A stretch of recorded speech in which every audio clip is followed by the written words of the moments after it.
BRS ఎమ్మెల్యేలు ముఖ్యమంత్రిని కలవడంలో తప్పేముందన్నారు MP Mallu Ravi.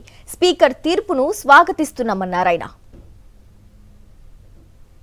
తీర్పు మీద నేను ప్రత్యేకంగా చెప్పేటటువంటి అవకాశం స్పీకర్ గారు చెప్పింది కరెక్టే చెప్పారనుకుంటున్నాను.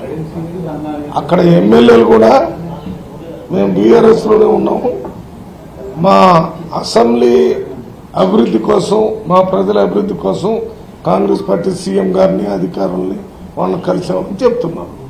బీఆర్ఎస్ ఎమ్మెల్యేలు ముఖ్యమంత్రిని కలవడంలో తప్పేముందన్నారు ఎంపీ మల్లు రవి. స్పీకర్ తీర్పును స్వాగతిస్తున్నామన్నారు ఆయన. తీర్పు మీద నేను ప్రత్యేకంగా చెప్పేటటువంటి అవకాశం స్పీకర్ గారు చెప్పింది కరెక్టే చెప్పారనుకుంటున్నాను. అక్కడ ఎమ్మెల్యేలు కూడా మేము బీఆర్ఎస్ లోనే ఉన్నాము, మా అసెంబ్లీ అభివృద్ధి కోసం, మా ప్రజల అభివృద్ధి కోసం కాంగ్రెస్ పార్టీ సీఎం గారిని అధికారుల్ని వాళ్ళని కలిసామని చెప్తున్నారు.